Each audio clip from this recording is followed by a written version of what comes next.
자, 그래서 1학년 들어가게 되면은 이건 아마 다른 예고도 마찬가지일 거예요. 예. 그동안의 입시에서는 어떻게 보면 보고 나타내기 중심으로 그리는 거였거든요. 예. 그런데 이제 그 내용을 가급적이면은 안 하려고 그래요. 왜냐하면 기존에 했던 거기 때문에 아이들을 그런 걸 시키면은 지겨워해요. 예. 그리고 그게 별로 올바르지도 않고. 예. 그래서 어떻게 하면은 전혀 아이들이 예를 들어서 드로잉 수업 같은 거 할 때도 뭐 조별로 뭐 공동 수업을 하게 해서 뭐 각자 나와서 퍼포먼스를 하게 한다든지 뭐 안 보고 그리게 한다든지 이런 식으로다가 전혀 다른 체험을 하게 하거든요. 예. 그래서 창의적 표현에 집중을 하게 해요. 예. 그 다음에는 이제 그래서 그 1학년 때는 서울예고 같은 경우에는 이제 메트로존이라고 외부 경복궁역 있잖아요. 지하철역에 그 전시 공간이 있는데 거기서 전시를 합니다. 예. 그러니까 어떻게 보면 1학년 때 벌써 근데 학생들이 교내에서 할 때 하고 외부 그런 공적인 공간에서 전시를 한다고 하기 때문에 학생들의 각오나 태도가 확실히 달라요. 예. 그래서 보통 여름방학 때 그 작업을 하는데 선생님들이 오히려 학생들한테 주제를 정하게 해요. 회의를 통해서. 자기들이 주제를 택하고 자기들끼리 토의하고 그러고 자기가 혼자 알아서 작업을 하게 합니다. 그래서 그 결과물로서 이제 전시회를 하고 또 2월 달에는 겨울방학 때는 또 이제 그때는 이제 향상미전이라고 해가지고 학생 스스로가 자기 전시 공간을 갖다가 찾아야서 해야 돼요. 그러니까 어디 카페나 아니면 아빠 어떤 사무실 뭐 공간 남는 공간이라든지 전혀 의외의 어떤 자기 아파트 어떤 빈 공간이라든지 이런 데를 자기가 허락을 받아 가지고 거기서 이제 전시를 하고 그것을 남게 해요. 그러면 나중에 이거가 이제 홍대 같은 경우 이제 미술활동 보고서에 굉장히 중요한 자료가 됩니다. 그 자료 미술활동 보고서에.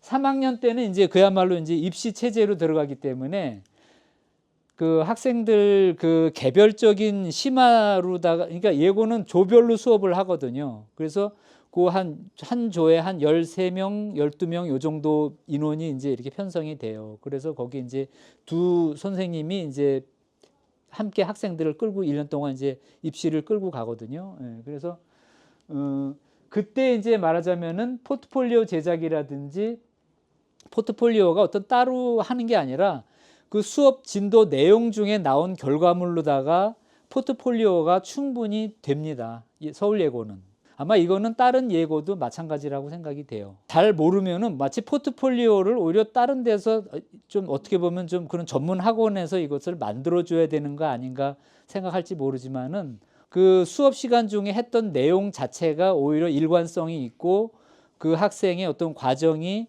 이렇게 흐름이 보이는 그런 게 되는 거죠. 맞아. 실기 모의시험 같이 보는 모의시험이 굉장히 또 학생들한테 좋은 그 경험이 되고요. 실제 모의고사 이제 실기시험 보는 것처럼 그 공간에다가 세팅을 하고서는 시험을 보거든요. 그다음에 면접 리허설도 합니다. 방학 때라든지 아니면 면접 앞두고 그 직전에 정시에서 주로 서울대는 뽑기 때문에 그래도 아마 그 수능 끝나고 나서 바로 그런 면접을 갖다가 끼워 넣을 겁니다. 아마. 그래서 포트폴리오는 학부모님들이 막연하게 포트폴리오라는 게 있는데 그거 어떻게 준비해야 되나 생각할지 모르지만은 서울예고 같은 경우는 걱정하실 필요가 없어요. 그래서 이제 뭐 장점은 아마 여러분들이 또 많이 들어서 알고 있었던 부분도 있었을 겁니다.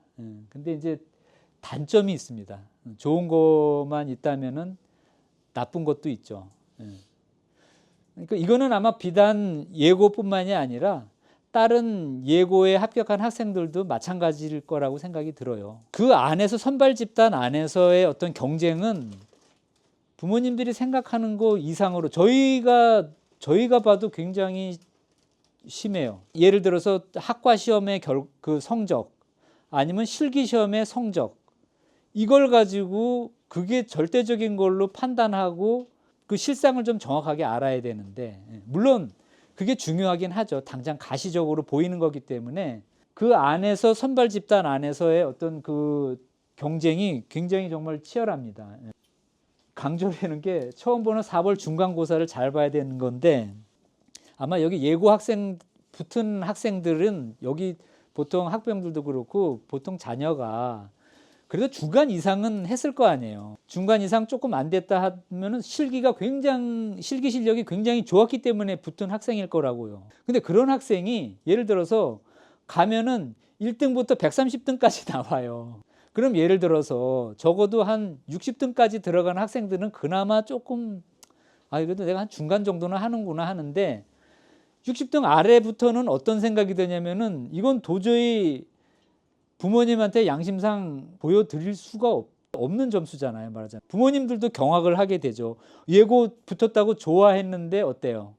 얘가 큰일 났네 이거. 얘가 대학을 어떻게 가지? 막 이러잖아요. 예. 한 60, 70%는 어떤 학생들이 되냐면은 공부를 놔버려요. 아예 남학생들이 그냥 나는 공부 안 되나 보다 이러고. 그러니까 말하자면 이제 좌절을 하는 거죠. 말하자면. 그래서 중간고사를 잘 보기 위해서는 지금부터 최대한도로 선행학습을 해서 무슨 수를 쓰셔서라도 내가 4월 중간고사를 잘 보면은 일단은 자신감을 가져요. 학생이. 그래도 내가 여기서 상위 그룹에 들어갔던가 중간 이상 하는구나 하는 것 때문에 그 관성으로다가 하게 돼요. 근데 여기 시험 가서 약간 정신줄 놓고 있다가 정말 망하잖아요. 그러면은 그 격을 넘는 그 심리적인 압박이 상상 이외로 크다는 게 있어요. 이거는 가서 닥쳐 봐야지 하는 거예요, 실제로.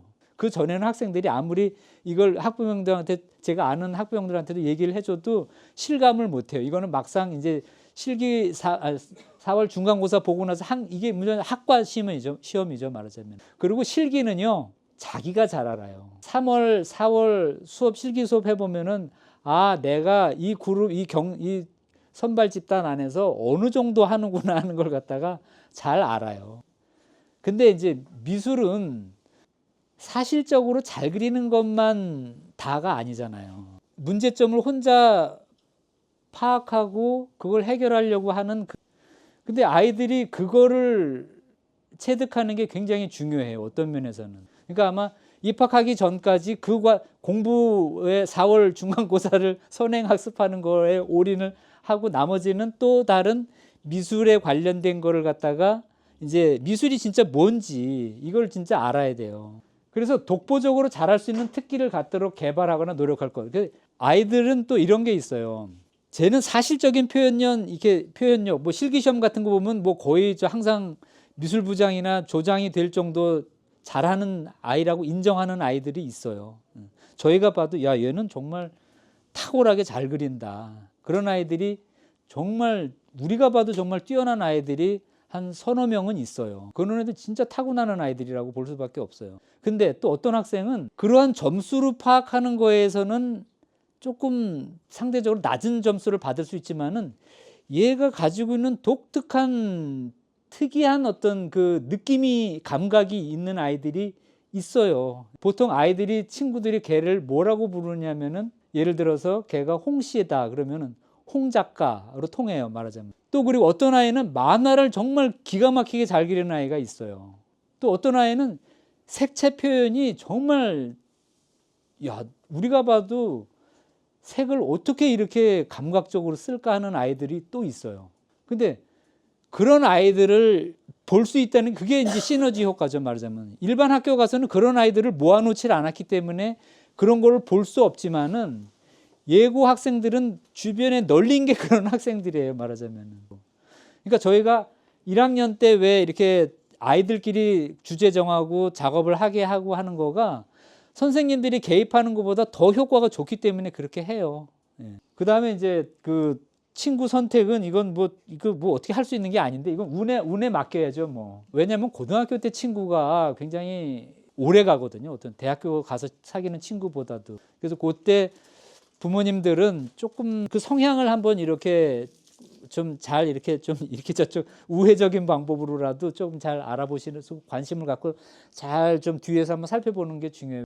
그 다음에 이제 내신 성적이나 수능 이제 보면은 학교에서 어쩔 수 없이 또 잘 나오면은 괜찮은데 문제는 이제 잘 안 나왔을 경우죠, 말하자면. 자녀들이 가서 잘 적응하고 성적도 학과도 잘하고 실기도 잘 나오면은 큰 그 걱정이 없잖아요. 근데 이제 저희가 이제 좀 더 생각해야 될 게 길게 봐야 된다는 거예요.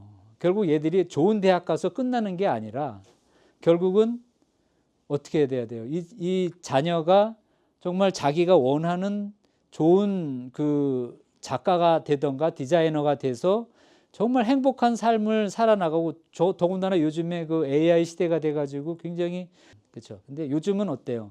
학부형들, 그래서 근데 이제 요즘에는 단점이 뭐냐면은 학생들을, 제가 이제 1학년 학생들 다 들어왔을 때 이제 오리엔테이션 같은 거 할 때 장래의 꿈이 뭐냐, 확실한 왜 예고 왔냐 이렇게 물어보면은 이 막연해요. 그냥 학부형 엄마가 가라고. 난 어렸을 때 그림 잘 그려서 학원에서 있다 보니 학원이 너 예고 가라 이래, 예원 가라 그래서 예원 가고, 예고 가라 그래서 예원에 가니까 다 예고 가니까 다 예고 따라서 오고 그런 거예요, 말하자면. 이제 예고 왔으니까 다음 목표는 뭐예요? 서울대 가는 거, 아니면 이대 가는 거, 홍대 가는 거, 뭐 한예종, 그 정도 안에서 다 가는 거가 목표인데, 요즘엔 또 어때요? 거기 졸업한다고 뭐 또 작가로 인정이 되나요? 저희 때는 서울대, 홍대 정도만 나와도 그래도 그 포커스 안에 들어가요. 요즘에는 정말 작품으로 승부가 되는 시대가 됐어요. 그래서 물론 이제 서울대나 홍대를 가는 게 좋죠. 자기 어느 정도 그 자기 경력에서는 내세울 수 있는 어떤 그거가 되지만은 꼭 홍대, 서울대를 나온다고 보장이 되는 거는 아닌 시대가 된 거죠. 그러니까 결국은 이제 이러한 시대를 갖다가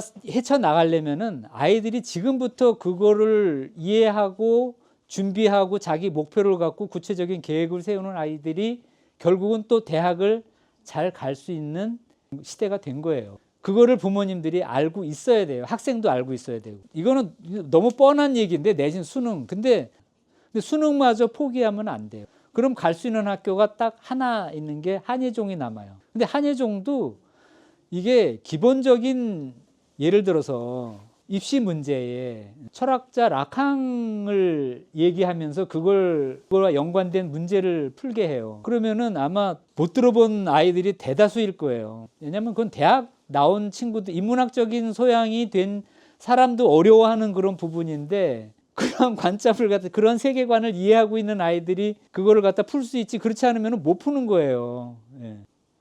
자, 그다음에 이제 당부 팁이 있는데, 메모를 잘 하는 습관을 해야 되는데, 특히 이제 이렇게 작은 스케치북 활용이 굉장히 필요합니다. 예. 왜냐하면은 학생들이 거기를 통해서 자기가 일상적인 단편을 그때그때 어떤 자기 경험이라든지 인상 깊었던 내용들을 이렇게 쭉 적어나가고 그림도 그리고 막 이런 게 습관이 되는 게 굉장히 중요하거든요.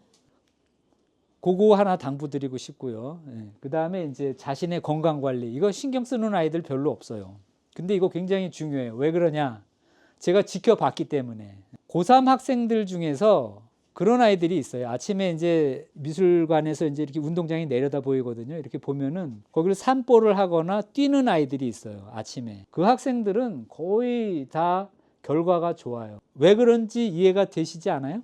그 시간에 정신이 깨어서 거기를 걸을 수 있는 여유가 있는 아이예요, 말이죠. 근데 보통 아이들이 어때요? 과외 때문에 치여서 늦게 자거나 아니면은 친구들하고 게임하거나 뭐 이러다가 늦게 자니까 학교 오자마자 봉고 타고 오면서 자고 학교 와서도 자고 그러잖아요. 그리고 또 그런 아침에 산보를 하니까 기분 전환도 되고 뭔가 받아들일 수 있는 준비가 되어 있는 아이들이잖아요. 자, 구체적인 꿈이나 목표를 좀 갖게 해야 돼요. 아이들, 제가 아까도 얘기한 것처럼 작가가 왜 돼야 되는지 아이들은 아직 이거에 대한 의식이 없어요.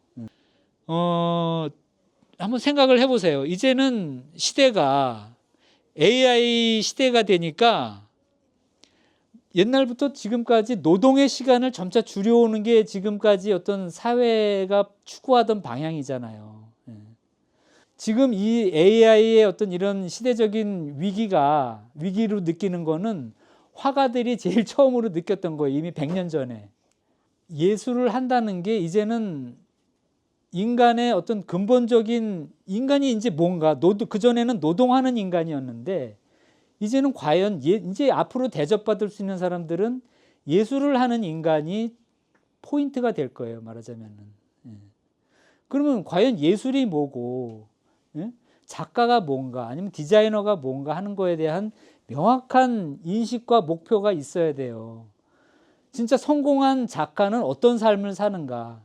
그리고 또 설사 유명해지지는 않더라도 아까 얘기한 것처럼 예술하는 인간이 자기기 때문에 그 안에서 행복을 또 느낄 수가 있는 게 있어요. 그래서 그 삶이 그 예술가의 삶이 뭔가를 정확하게 아는 게 어떤 면에서는 중요하고 예고 다니는 3년 동안 그거를 갖다가 잘 체득하고 깨달으면 정말 훌륭한 오히려 서울대 간 것보다 훨씬 더 낫다는 거죠. 그게. 그게 결국은 앞으로 남은 자기 생을 자기가 주도적으로 끌고 가면서 거기서 나름대로 행복함을 체득하면서 살아가는 그런 삶을 살게 되는 거니까. 자, 그다음에 또 한 가지 중요한 거는 예고하고 대학교가 작가를 만들어주지 않아요. 기대하면 안 돼요. 서울대 가면 작가 될 거다. 한예종 가면 작가 되겠지. 뭐 이대 가면 아니 홍대 가면 이거 아니에요. 그걸 미리 아는 게 굉장히 중요해요. 그래서 자기가 학교에서 물론 수업 시간 중에 하고 레슨 시간에 하는 거 굉장히 중요해요. 결국은 그거를 갖다가 수동적으로 하는 게 아니라 정말 자기가 거기서 재미를 느끼면서 하는 학생으로 할 수 있게끔 부모님들이 잘 이렇게 관찰하면서 학생 스스로가 자연스럽게 저기에 몰입할 수 있도록 그런 분위기를 형성해주고 그러는 게 굉장히 중요하다고 생각이 들어요.